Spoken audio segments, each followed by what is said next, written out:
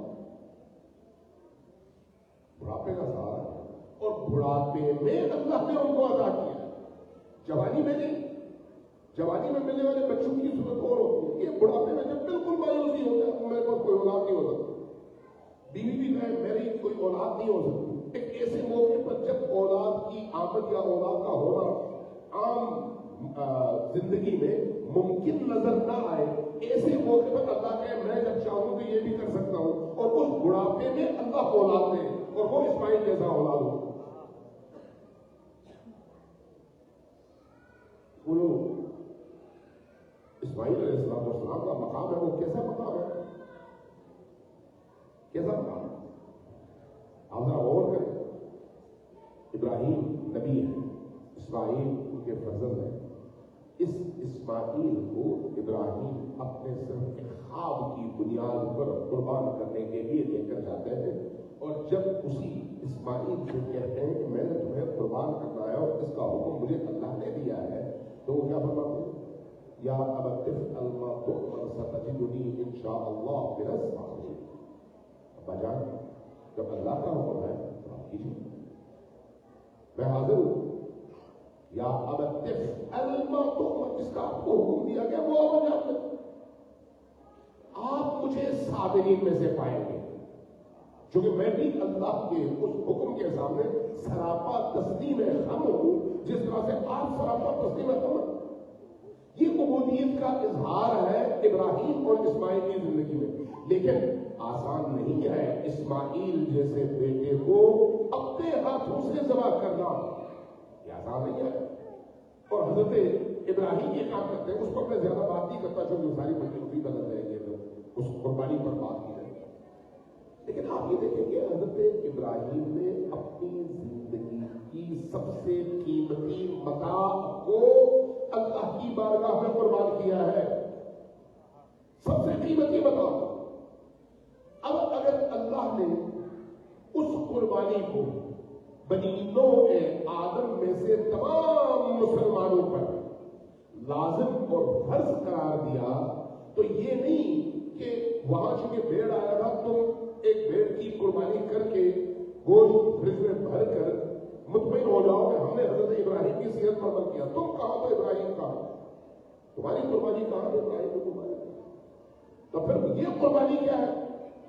یہ ایک علامت ہے کہ اس علامت کے ذریعے سے ہم اپنے اخلاص کا مظاہرہ کریں کہ ہماری زندگی میں مال کم تھا لیکن ہم نے پیسے جمع کیے اور مال یعنی جانور خریدا، تو ہماری زیادہ ضرورت تھی لیکن اس کے باوجود ہم نے اس کو ذبح کر کے دوسروں کو کھلایا، تاکہ اللہ کو یہ ہم بتا سکیں کہ خدایا ہم نے اپنی گنجائش کے مطابق جو ہمیں عزیز تھا وہ مال ہم نے دوسروں پر خرچ کیا ہے۔ یہ چھوٹے چھوٹے لیکن یہ بھی ظاہری ہے، ظاہری، اس کے پیچھے جو فلسفہ اس کے پیچھے جو باتیں ہیں وہ کیا ہے کہ حضرت ابراہیم کی قربانی کی تاثیر، تقلید اور ان کے پیچھے چلنے کا مطلب یعنی ہر انسان جو مسلمان ہے، موحد ہے، وہ اپنی زندگی میں اپنی قیمتی ترین متاع کو اللہ کی راہ میں قربان کرنے کی ضرورت پڑے تو کبھی ہچکچائے نہیں، قربان کرنے کے لیے تیار نظر آئے۔ یہ وہ قربانی ہے، اس کا ایک مظاہرہ بھیڑ کی قربانی کی شکل میں جو ادنا شکل ہے، ادنا اور چھوٹی سی شکل ہے، لیکن کیا وہ قربانی کرنے کے بعد اگر دین پر آفت آئے تو انسان کھڑی ہو سکتا ہے؟ میں نے وہ قربانی کی تھی، بس اب نہیں بنا سکتے، چاہے کچھ بھی ہو جائے، میں نے تو وہ سنت ادا کر دی ہے۔ نہیں، اس سنت کی ادائیگی کا جو فلسفہ ہے وہ یہ ہے کہ اس کے ذریعے سے یہ پہلا سٹیپ ہے، پہلی سیڑھی ہے، اس سیڑھی سے اگلی سیڑھی پر چڑھو، ذرا اوپر جاؤ، اس سے اگلی سیڑھی پر چڑھو، ذرا اوپر جاؤ، اس سے پھر اگلی سیڑھی پر چڑھو، ذرا اوپر جاؤ، یہاں تک کہ اس مقام تک پہنچو جو مقام مقام مومن اور عبد خدا ہے۔ یہ وہ تکامل کا سفر ہے، اوپر کی طرف سفر ہے۔ حضرت ابراہیم کی قربانی اس طرح کی، اور اس قربانی کو آج زندگی کا اس کو حصہ بناتے ہیں. جواب دیجیے گا محمد والے.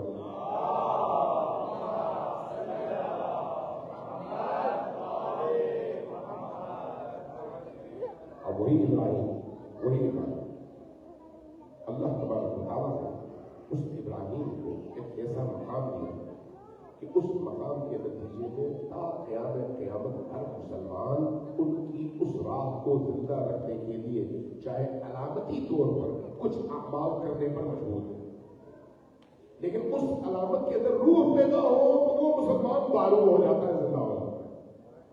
اب اس کی ایک مثال یہ دیکھیں کہ وہی ابراہیم مکہ تشریف لائے.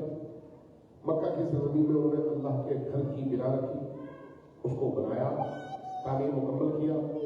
احادیث قدسیہ میں کہ جب وہ گھر مکمل ہوا تو آواز آئی، فرشتہ آیا، اے ابراہیم اب ندا دیجیے، بلائیے تمام انسانوں کو کہ وہ آئے اور اللہ کے گھر کی زیارت کرے، حج کرے، اور حج کے لیے دور دور سے تشریف لائے. حضرت ابراہیم علیہ السلام نے چاروں طرف دیکھا، کیا دیکھا؟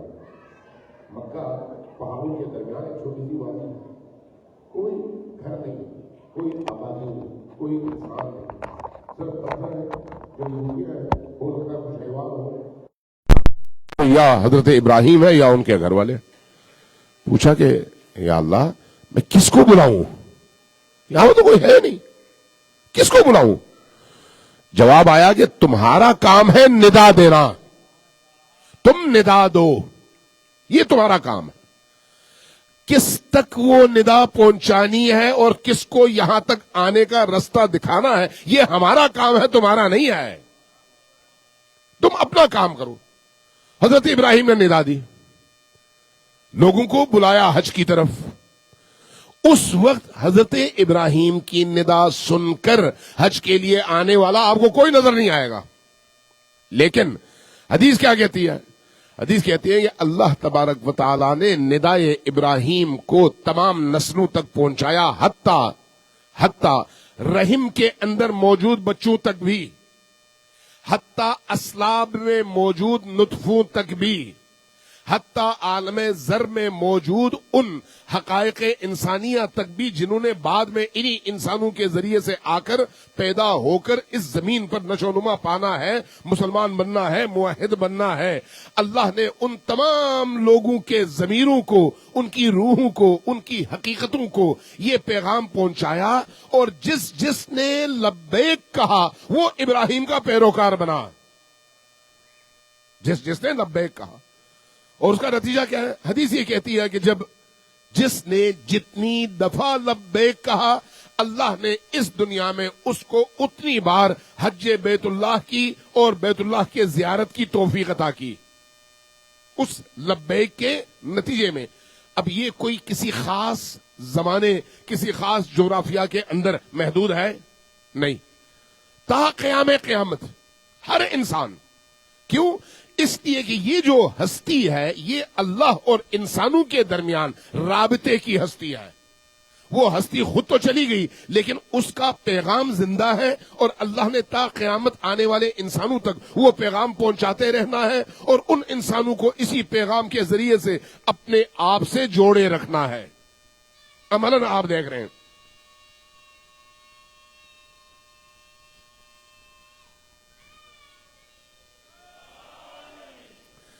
کربلا اسی طرح سے ایک پیغام ہے جو اگرچہ 61 ہجری میں عاشور کے دن 10 محرم کو کربلا کے اس جغرافیہ کے اندر ایک نماز فجر کی اذان سے نماز مغرب کی اذان تک کے درمیان کے واقعات پر مشتمل ہے، لیکن وہ جو پیغام حسینی ہے وہ پیغام حسینی اسی طرح سے تا شام قیامت آنے والے ہر انسان کو اللہ سے جوڑنے کا سبب ہے. ہر انسان کو. یہ کربلا کی وہ روح ہے، یہ وہ روح ہے. اب ذرا غور کریں کہ امام حسین علیہ السلام نے، اب بات آ گئی ہے تو میں اس کو کمپلیٹ بھی کروں. سر بات بھیجیں محمد و آل محمد.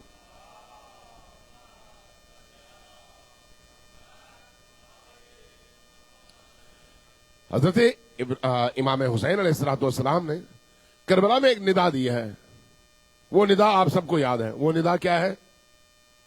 حل من ناصر ینصرنی. اس کا جواب عام طور پر ہم منہی سے ایک شیعہ، منہی سے امام حسین کا ایک عاشق، ایک پیروکار، ایک ان سے محبت کرنے والے فرد کی حیثیت سے ہم کیا جواب دیتے ہیں؟ یا لیتنا کننا معکم فافوزا یا فنفوزا فوزا عظیما. یہ کہتے ہیں نا ہم، روایات میں بھی ہے کہ یہ کہو. یہ کہو کا کیا مطلب ہے؟ یہ لفظ ہے؟ نہیں، یہ لفظ نہیں ہے، یہ کمٹمنٹ ہے، یہ عہد ہے. اس افسوس کے ساتھ کہ کاش ہم اس وقت ہوتے تو پریکٹیکلی کرتے. اب ہم زبان سے کہہ رہے ہیں یا لیتنا کننا معکم، کاش ہم آپ کے ساتھ ہوتے، فنفوز فوزا عظیما، اور اس عظیم فوز تک پہنچتے. یہ ہم کہتے ہیں. اچھا، اب ذرا خود امام حسین علیہ الصلوۃ والسلام نے جو ندا دیا ہے، پتہ نہیں آج اتنا ٹائم ہو کہ میں یہ ساری گفتگو سمیٹ سکوں. میں اس طرف نہیں جاتا ہوں، اس کو میں کل پر رکھ دیتا ہوں. آج ابھی اس سے آگے بڑھتا ہوں. ذرا صلوات بھیجیے بد محمد و آل محمد.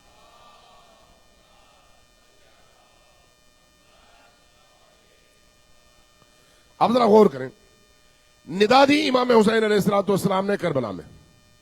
ایسا ہی ہے، کربلا میں عصر کے وقت ندا دی. کب ندا دی؟ جب امام حسین اکیلے تھے، کوئی اور ان کا ساتھ دینے والا نہیں تھا. یہ جو امام حسین نے ندا دی، اس ندا کے موقع پر کیا امام حسین کو نہیں پتا تھا کہ میری اس ندا کا کوئی جواب نہیں آئے گا؟ تھا یا نہیں تھا؟ تھا. پھر آپ نے کیوں ندا دی؟ سوال ہے یا نہیں؟ کیوں ندا دی جبکہ پتا ہے کہ یہ جو سامنے لشکر نظر آ رہا ہے یہ سرتاپا گمراہی اور سیاہی میں غرق لشکر ہے. ان کی طرف سے خیر کی کوئی توقع نہیں ہے.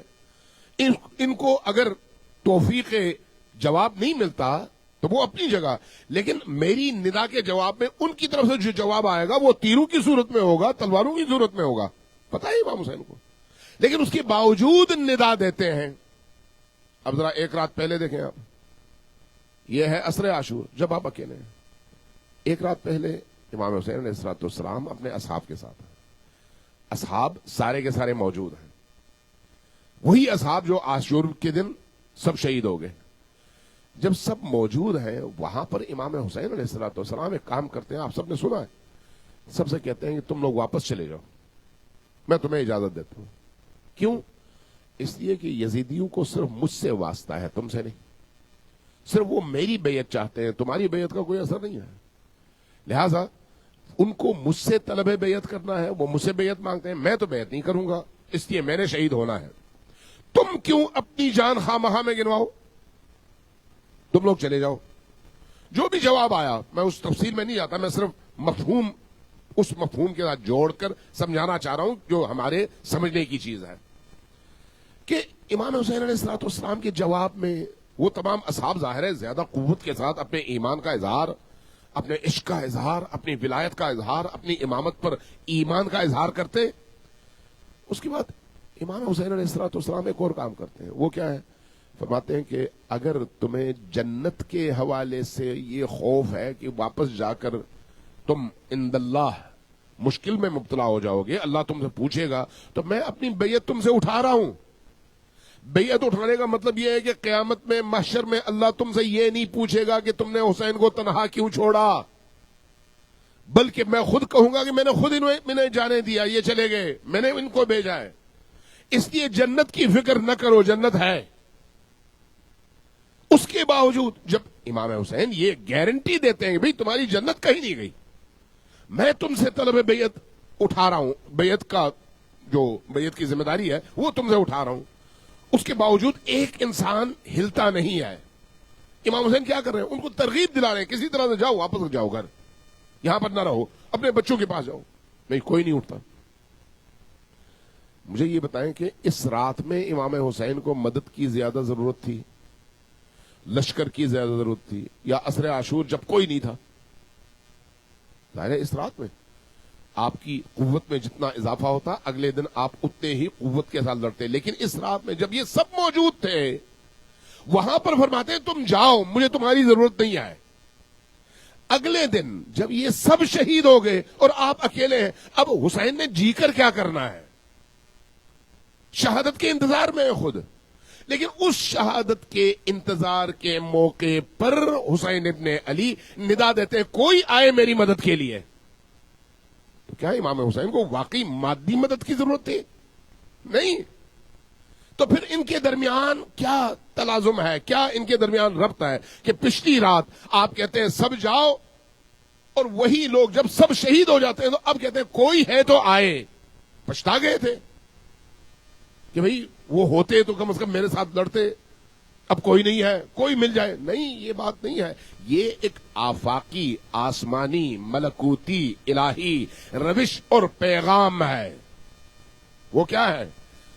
پہلی بات یہ ہے کہ دنیا کو تا قیامت یہ میسج دینا ہے، دیکھ لو حسین کے ساتھ جتنے بھی لوگ تھے ان میں سے کوئی ایک بھی کھوٹا نہیں تھا، کھرے کا کھرا تھا، کوئی ایک بھی۔ یہ پیغام ہے پوری دنیا کو کہ شب عاشور حسین ابن علی بہشت کی ضمانت دے کر ان سے کہتے ہیں جاؤ، لیکن جانے کو کوئی تیار نہیں ہے۔ بہشت بھی مل رہی ہے، زندگی بھی مل رہی ہے، لیکن جانے کو تیار نہیں ہے۔ کیوں؟ اس لیے کہ ان سب کا عقیدہ یہ ہے وہ بہشت ہمارے لیے بہشت نہیں ہے، ہماری بہشت کا نام حسین ابن علی ہے۔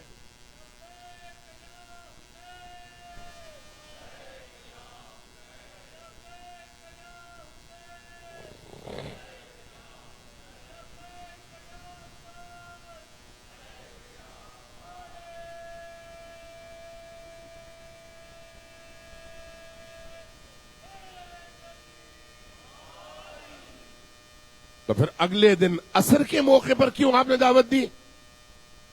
کیوں کہا حل من ناصر ینصرنی؟ اس لیے کہ دنیا کو یہ بتانا تھا کہ دیکھ لو پچھلی رات جو میرے ساتھ تھے ان میں کوئی ایک بھی کھوٹا نہیں تھا، ان سب کو میں دکھا رہا تھا کہ بہشت کی ضمانت پکی ہے، جاؤ دنیا بھی ملے گی اور بہشت بھی، لیکن ان میں سے کوئی ایک بھی چھوڑنے پر راضی نہیں ہوا۔ اور اس وقت جو میرے سامنے لشکر ہے ان میں کوئی ایک بھی کھرا نہیں ہے، جن کو میں بتا رہا ہوں کہ تم ابھی جہنم میں ہو، اگر صرف لکیر کے اس پار آ جاؤ تو جنت ملے گی، لیکن اس کے باوجود وہ بہشت کے مالک کو قبول نہیں کرتے اور ری کے گندم کی لالچ میں بہشت کے مالک کا سر کاٹنے پر راضی ہیں۔ اس لیے ان کو بہشت کی دعوت دینے کے باوجود ان میں ذرہ برابر بھی اگر نورانیت ہوتی تو کوئی ایک پلٹ کر آتا، کوئی ایک کھڑا ان کے درمیان موجود نہیں ہے۔ یہ بتانا ہے کہ حسین کے ساتھ جو ہیں وہ کھڑے کے کھڑے ہیں اور حسین کے مقابلے میں جو ہیں وہ سراپا کھوٹے کے کھوٹے ہیں۔ یہ عملی طور پر امام حسین نے بتایا، عملی طور پر۔ اب ذرا یہ دیکھ لیں کہ کیا یہ ندا صرف کربلا کے اس میدان تک محدود ہے؟ نہیں، اس میدان تک محدود نہیں ہے۔ یہ ایڈلائٹ کے مومنین بھی اس میں شامل ہیں، سڈنی کے مومنین بھی اس میں شامل ہیں، میلبرن کے مومنین بھی اس میں شامل ہیں، پرتھ کے مومنین بھی اس میں شامل ہیں، اس پورے خطے کے مومنین بھی اس میں شامل ہیں، دنیا بھر کے مومنین بھی شامل، جو آج کے ہیں وہ بھی شامل ہیں، جو اس سے پہلے تھے وہ بھی شامل ہیں، جو اس کے بعد آئیں گے وہ بھی شامل ہیں۔ کیوں شامل ہیں بھائی؟ کوئی دلیل؟ کیسے یہ سب کے سب آپ نے شامل کر لیے؟ 61 ہجری کی ندا ہے اور آج 1446 ہے، اور 1446 میں یعنی 1500 سال کے بعد آپ کہیں وہ ندا ہمارے لیے تھی؟ ہاں ہمارے لیے تھی۔ وہ کیسے تھی؟ وہ ایسے تھی کہ جب ہم ائمہ ہدا علیہم الصلاۃ والسلام پر اس حوالے سے ایمان رکھتے ہیں کہ یہ ہمیں خدا سے جوڑنے کے لیے ہے، نسل بعد نسل، امام حسین کے بعد امام زین العابدین، امام زین العابدین کے بعد امام باقر، یہاں تک کہ امام حجت، یہ سب کے سب ہمیں اللہ سے جوڑنے کے لیے ہے۔ تو ان حضرات نے، ان ہستیوں نے امام حسین علیہ الصلوۃ والسلام سے ہمیں جوڑا ہے اور جوڑنے کا ایک طریقہ بتایا کہ اس طرح سے تم جڑو گے، اور جس زمانے میں ہوگے جڑے رہو گے، جس مکان پر ہوگے جڑے رہو گے، جس ملک میں ہوگے جڑے رہو گے۔ وہ کیا ہے؟ وہ یہ ہے کہ حسین کی زیارت کرو، حسین کی زیارت کرو۔ حسین کی زیارت کیسے کریں؟ یہاں پر بریکٹس میں ایک جملہ عرض کروں کہ امام حسین علیہ السلام کی زیارات جتنی منقول ہے روایات کی کتابوں میں، کسی اور امام کی اس طرح کی زیارت نہیں ہے، کسی اور معصوم کے لیے اتنی زیارات نہیں ہے جتنی زیارات امام حسین کے لیے ہے. اور یہ خاص التفات ہے، خاص توجہ ہے. یعنی حیرت کی بات ہے کہ اگر آپ 3 شعبان میں دیکھیں امام حسین کی زیارت ہے، 15 شعبان امام زمان کا دن ہے لیکن اس میں بھی امام حسین کی زیارت ہے. شب قدر اللہ کی طرف سے ملائکہ کے نزول کی رات ہے اور رحمت کے دروازے کھلنے کی رات ہے، مغفرتوں کی رات ہے، رزق اور روزی تقسیم ہونے کی رات ہے، لیکن اس رات بھی جو زیارت منقول ہے وہ ہے زیارت امام حسین. عرفہ زیارت امام حسین، 13 رجب زیارت امام حسین، دن امیر المومنین کا لیکن زیارت امام حسین کی. وجہ امام حسین کا دروازہ اتنا وسیع ہے اور ان کا احسان اتنا بڑا ہے، دروازہ وسیع اور احسان اتنا ہی بڑا، لہذا امام حسین علیہ السلام کی زیارات پر ائمہ اطہار علیہ السلام نے اس لیے اتنا زیادہ زور دیا ہے. اب ان زیارات میں سے ایک زیارت رجبیہ ہے. زیارت رجبیہ اٹھا کر آپ مفاتیح دیکھ لیں، زیارت رجبیہ موجود ہے. آپ ابھی گوگل کریں زیارت رجبیہ آپ کے سامنے آ جائے گی. رات آپ گھر جائیں اور زیارت رجبیہ اٹھا کر پڑھ لیں. اس میں ابتدا ہی میں ہم ایک جملہ کہتے ہیں. یہ جملہ ہم اپنی طرف سے نہیں کہتے بلکہ ہمیں کہا گیا ہے کہ اس طرح سے کہو. کس نے کہا ہے؟ معصوم نے. معصوم نے کہا کہ یہ کہو. کیوں؟ اس جملے کے ذریعے سے تم اپنے آپ کو حسین سے جوڑ لو گے اور یہ جو زمان اور مکان کا فاصلہ یہ سمٹ جائے گا. زمان یعنی وقت کتنا ہے؟ 1500 سال، تقریباً 1500 سال، 1450 سال. یہ زمانہ سمٹ جائے گا اور آپ متصل ہو جائیں گے. فاصلہ بھی سمٹ جائے گا. کون سا فاصلہ؟ جغرافیائی. وہ آج سے یہاں سے 14,000 کلومیٹر، 12,000 کلومیٹر، 15,000 کلومیٹر دور، لیکن وہ اور آپ کے درمیان یہ جو زمین کا فاصلہ ہے یہ بھی سمٹ جائے گا اور آپ عصر عاشور کے حسین ابن علی سے جڑ کر حسین کے لشکر میں شامل ہو جائیں گے. کیوں؟ فکر کے اعتبار سے، عقیدے کے اعتبار سے. وہ کیسی زیارت ہے؟ وہ جملہ آپ کی خدمت میں عرض کرتا ہوں. صلوات جی بر محمد و آل محمد.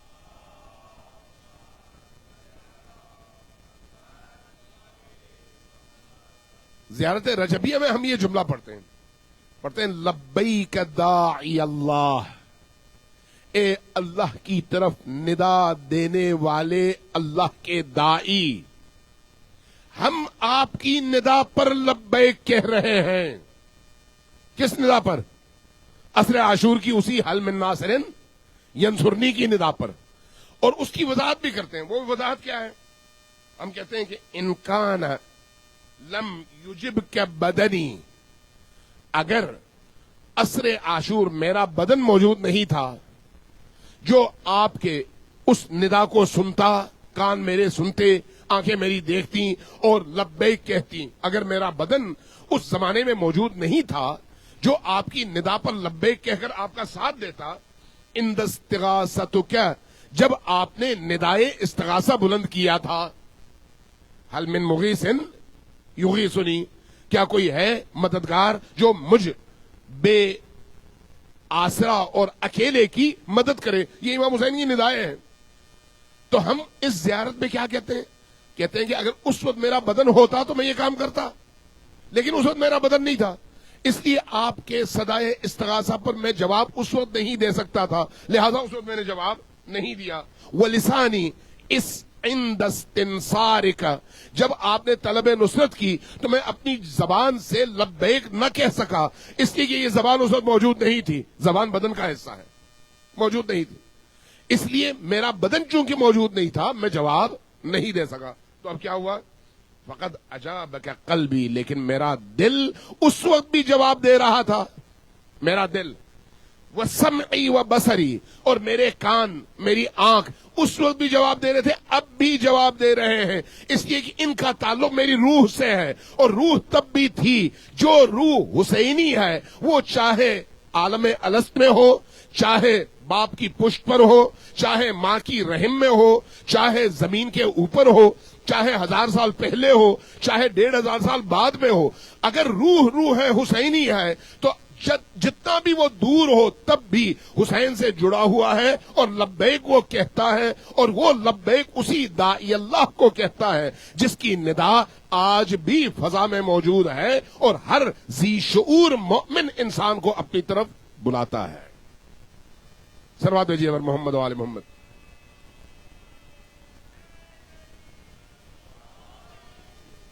ایک دفعہ پھر ذرا اونچی آواز سے سلوات بھیجیے بر محمد و آل محمد۔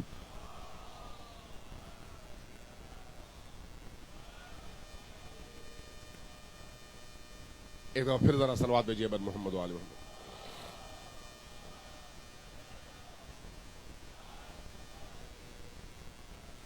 عزیزان گرامی، اس لیے کربلا کسی سال کے ایک محدود پیریڈ کا نام نہیں ہے، یہ روح کا نام ہے۔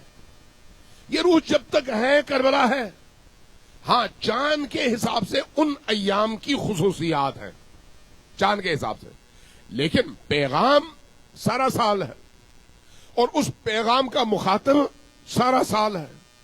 لہذا کربلا کی اس ندا پر لبیک کا مطلب سارا سال حسین کے پرچم کے تلے کھڑے ہونا ہے۔ اس پیغام پر لبیک کا مطلب دن اور رات کی تمیز کے بغیر حسین کے پرچم تلے کھڑے ہونا ہے۔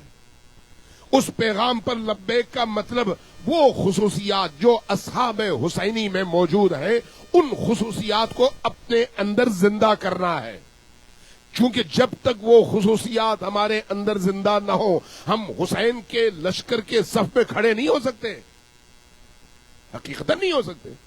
کیوں؟ اس لیے کہ ایک معیار ہے بھائی۔ آج اگر آپ فوج میں جانا چاہیں تو آپ کے قد کا 1 انچ کم ہو تو آپ کو وہیں پر ریجیکٹ کر دیا جاتا ہے۔ آپ کا پیٹ 2 انچ نکلا ہوا ہو تو آپ کو وہیں پر ریجیکٹ کر دیا جاتا ہے۔ آپ کا پاؤں تھوڑا سا ٹیڑھا ہو تو وہیں پر آپ کو ریجیکٹ کر دیا جاتا ہے۔ آپ کے بدن میں تھوڑی سی بیماری ہو تو وہیں پر آپ کو ریجیکٹ کر دیا جاتا ہے۔ یہ حسین کا لشکر ہے، حسین کے فوجی ہیں، حسین کے اصحاب ہیں۔ حسین کے اصحاب میں بدن کے عیوب معنی نہیں رکھتے، بدن کے نہیں، روح کے عیوب معنی رکھتے ہیں، اور روح کے عیوب ہر دور میں ہوتے ہیں۔ اس لیے روح کے عیوب کو پاک کرنے کی ذمہ داری بھی ہر دور میں ہے، ہر شب میں ہے، ہر دن میں ہے، ہر صبح ہے، ہر دوپہر ہے، ہر رات ہے، یعنی تمام اوقات میں ہماری روح کو اتنی پاکیزہ، اتنا معطر اور اتنا نورانی ہونا چاہیے کہ روح حسینی روح کہلا سکے اور حسین سے جڑ سکے۔ صلوات بھیجیے بر محمد و آل محمد۔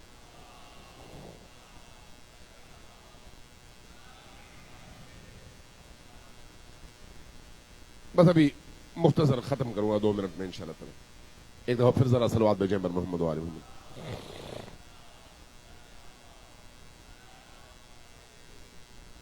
یہ مثال میں بہت جگہوں میں دی ہے، آپ کو بھی یہ مثال آپ کے سامنے رکھتا ہوں۔ یہ بتائیے کہ آپ میں سے کتنے لوگ ایسے ہیں جو کبھی عطر فروش کی دکان پر گئے ہوں؟ جب آپ عطر فروش کی دکان میں جاتے ہیں تو کیا ہوتا ہے؟ اگر ایک شخص عطر فروش کی دکان میں جا کر صرف 10 منٹ بیٹھ جائے نا، عطر نہ خریدے نہ لے، لیکن جب وہ باہر آتا ہے، سامنے سے کوئی گزرے تو اس کو اس شخص سے خوشبو آتی ہے۔ کیوں؟ اس انوائرمنٹ میں اس نے تھوڑی دیر گزاری ہے۔ یہ خیمہ حسین ہے، یہ حسین کا گھر ہے، یہ حسین کا خیمہ ہے۔ حسین کے خیمے میں ہم بیٹھے ہوئے ہیں، تو حسین کے خیمے میں بیٹھنے کے بعد حسینی خوشبو نہ آئے تو پھر ایسا شخص کیسے حسینی ہو سکتا ہے؟ ہم تو 10 دن بیٹھتے ہیں، 10 راتیں بیٹھتے ہیں، ہمارے پورے وجود سے حسین کی خوشبو آنی چاہیے، پورے وجود سے۔ خوشبو کا کیا مطلب ہے؟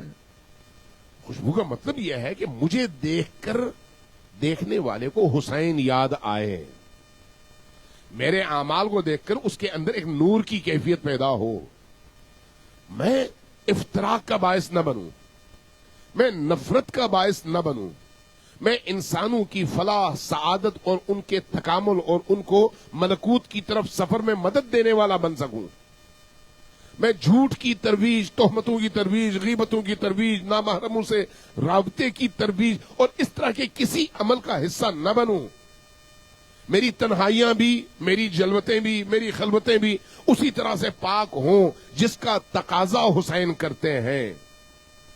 میری عملی زندگی امام حسین علیہ السلام کے اصحاب کی عملی زندگی کی ایک ہلکی سی تصویر بنے. شہادت اپنے مقام پر، لیکن جو میری روٹین کی زندگی ہے وہ روٹین کی زندگی تو اس کا ایک عکس پیش کرے معاشرے کے اندر. میں اپنے مومن بھائی سے محبت کرنا سیکھوں، چاہے وہ کوئی بھی ہو. میں اپنے مومن بھائی کے لیے کسی بھی طور پر فلاح بہبود اور اس کی بھلائی کے لیے سوچنا شروع کر دوں، چاہے وہ کوئی بھی ہو. میں اپنے مومن بھائی سے اس لیے عقیدت رکھوں، اس لیے اس سے محبت کروں کہ وہ حسین کا ماننے والا ہے، امام حسین کا ماننے والا. یعنی اس سے جو میری عقیدت اور میری محبت ہے اس کا محور کون ہے؟ حسین ابن علی، میری ذات نہیں. لہذا ہو سکتا ہے بعض اوقات ہماری ذات اور حسین کی مودت آپس میں ٹکرا جائیں، اور عام طور پر ایسا ہوتا ہے کہ ایک شخص کو میں پسند نہیں کرتا. کیوں پسند نہیں کرتا؟ اس لیے کہ اس کا کوئی ایسا کام ہے جس نے مجھے تکلیف پہنچائی ہے، دکھ دیا ہے. لیکن جب میں یہ دیکھتا ہوں کہ وہ حسین کا محب ہے تو یہاں پر آیا میں اپنی نفرت کو معیار بناؤں یا حسین کی محبت کو؟ یہ وہ امتحان کا موقع ہے کہ کیا میں حسین کی محبت کو معیار بنا کر ایسے شخص کو حسین کی خاطر سینے سے لگا سکتا ہوں یا نہیں لگا سکتا. یہ وہ امتحان ہے. اس امتحان میں بہت کم لوگ پاس ہوتے ہیں. اس امتحان میں اکثر لوگ لڑکھڑا جاتے ہیں، گر جاتے ہیں.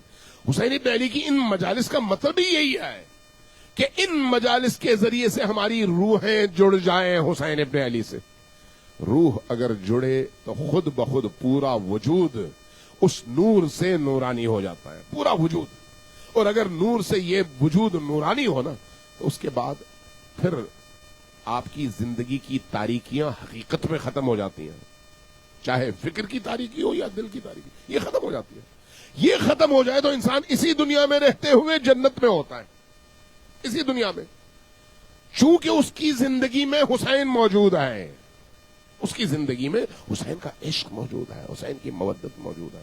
وہ اپنی زندگی کے ہر پل میں حسین ابن علی کو اپنے ساتھ محسوس کرتا ہے، دیکھتا ہے کہ یہ میرے مولا ہے اور میرے ساتھ ہے. ایسے لوگ ہیں اب بھی دنیا میں ہیں. اب بھی عموماً سادہ لوگ، چالاکی نہ جاننے والے لوگ، اندر اور باہر سے ایک لوگ جن کی زبان اور جن کے دل کے درمیان فاصلہ نہیں ہے، ایسے لوگ ان مقامات تک بہت جلدی پہنچ جاتے ہیں. جو زیادہ چالاک ہوتے ہیں وہ اتنے ہی زیادہ دور ہو جاتے ہیں. جو زیادہ اپنے آپ کو عاقل سمجھتے ہیں وہ اتنے ہی زیادہ دور ہو جاتے ہیں. جو جتنا شاطر ہوتے ہیں، ذہین ہوتے ہیں، اپنے آپ کو معاشرے میں کچھ سمجھتے ہیں اور دوسروں کو سمجھتے ہیں یہ تو بیوقوف ہیں، سیدھے سادے لوگ ہیں، ایسے ہی لوگ اتنا ہی زیادہ حسین ابن علی کی ان اثرات اور تاثیرات سے دور ہوتے چلے جاتے ہیں اپنی بیجا ہوشیاریوں کی وجہ سے. اس لیے حسین کی بارگاہ میں ہوشیاری نہیں، پاکیزگی چاہیے. حسین کی بارگاہ میں ذہانت اور چالاکی نہیں، سادگی اور باطن اور ظاہر کا ایک ہونا چاہیے. ایک ہونا، یہ اگر ہو جائے تو یقین جانے ہماری زندگیاں بدل جائیں. صلوات بھیجیں بر محمد و آل محمد.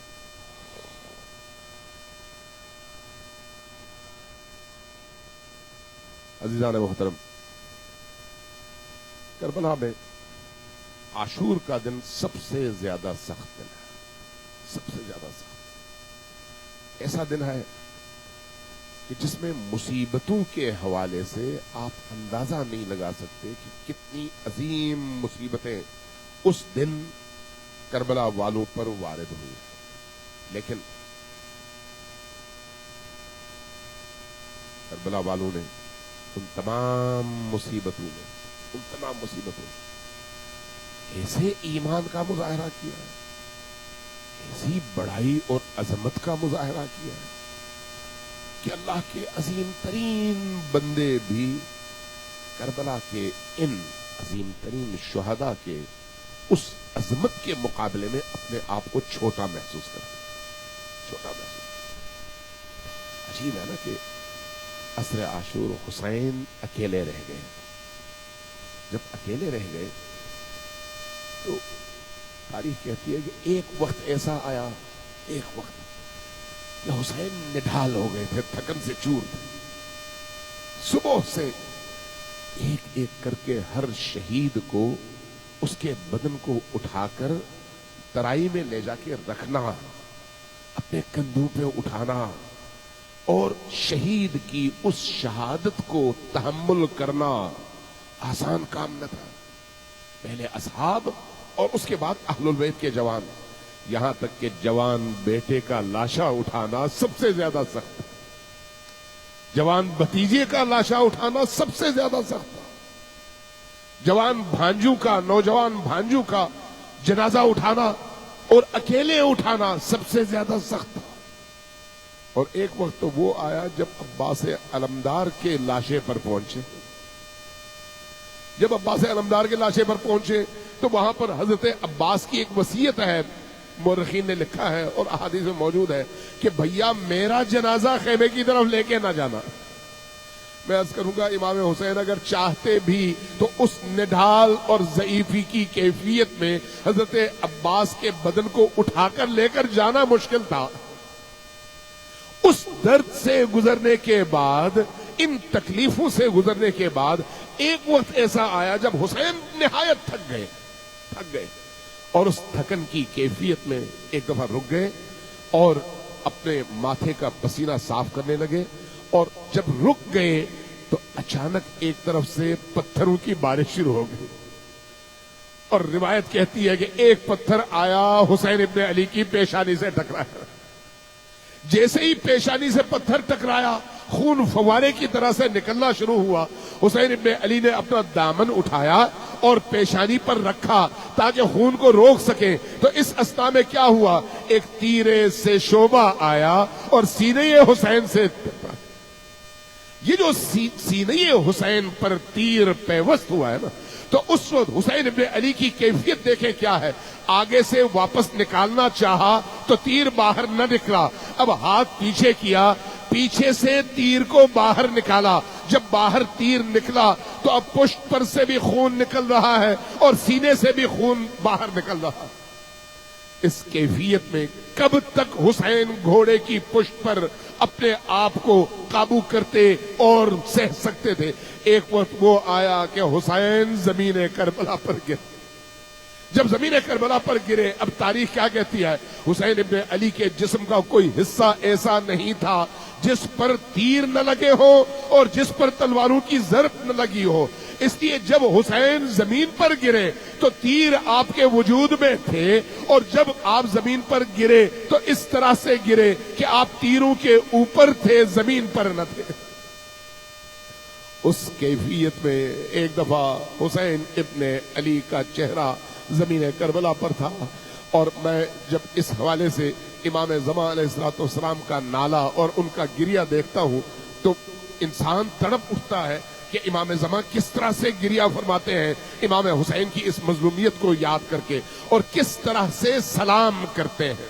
سلام، ہم جب سلام کرتے ہیں تو ہم امام حسین پر سلام کرتے ہیں، السلام علیک یا ابا عبداللہ الحسین، السلام علی الحسین، السلام علی علی ابن الحسین، السلام علی اولاد الحسین، السلام علی اصحاب الحسین۔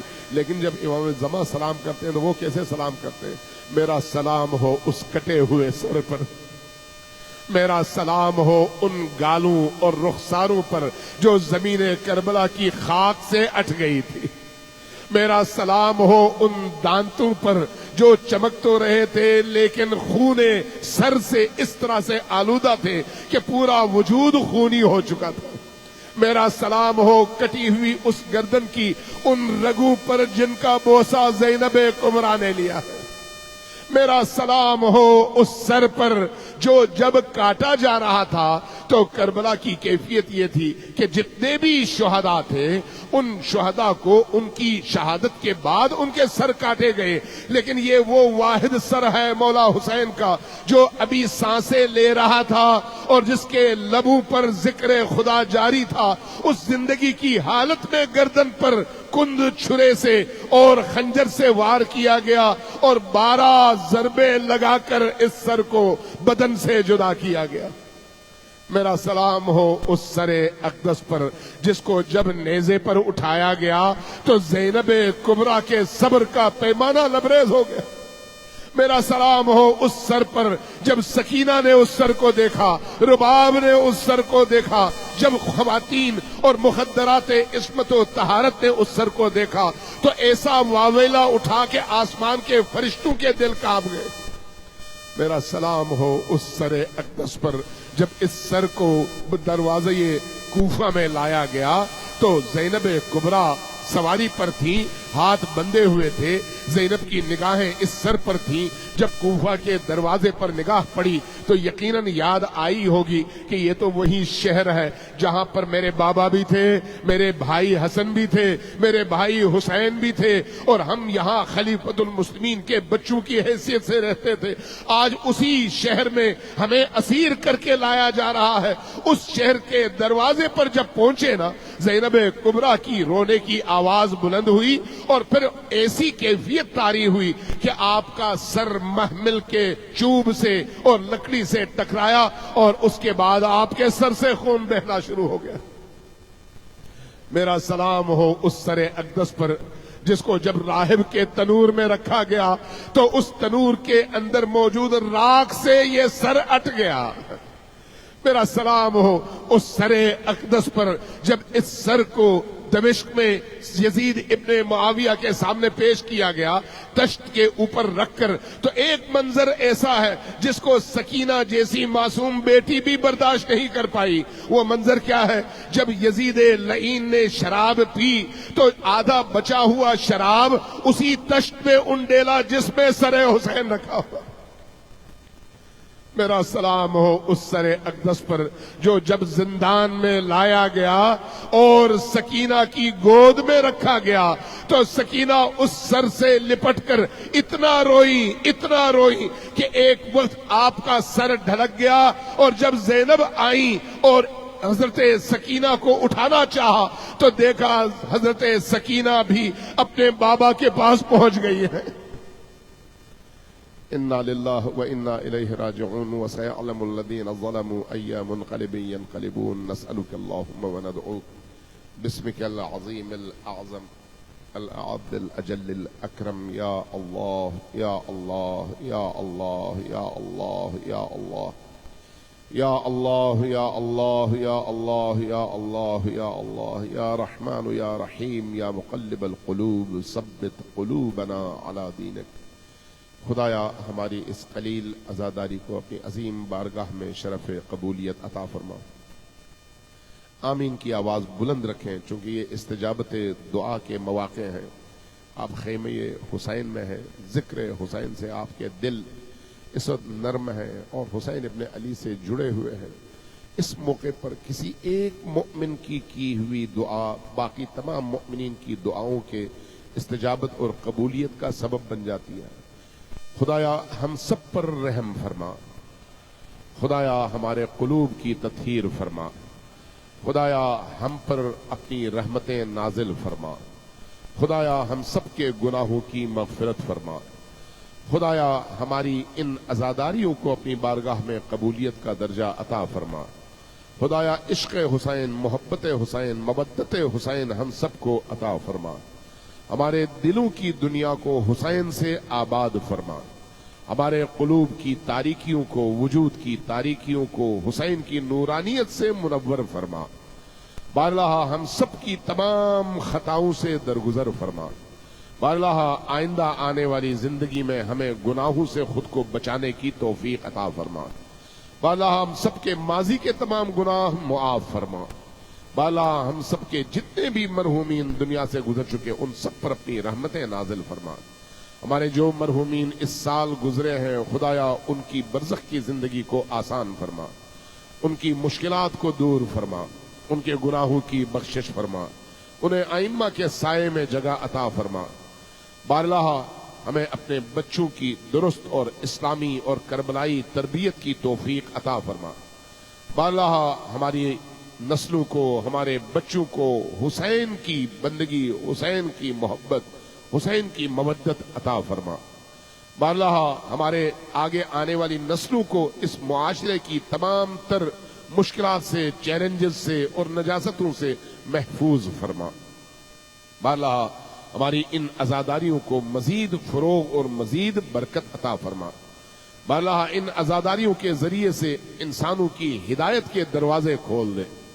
باراللہ تجھے کربلا والوں کا واسطہ ہے، خدایا امام عصر کے ظہور میں تعجیل فرما، ان کے قلب مبارک کو ہم سب سے راضی فرما۔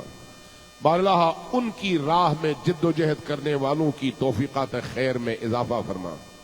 باراللہ فلسطین سے یمن تک، یمن سے بغداد تک، بغداد سے تہران تک، تہران سے نائجیریا تک، دنیا بھر میں جہاں جہاں تیرے اس ولی کے ماننے والے، تیرے ولی کے ظہور کی راہیں ہموار کرتے ہوئے جد و جہد میں اور مبارزے میں، مجاہدت میں، استقامت میں مصروف ہیں، خدایا ان سب کی توفیقات خیر میں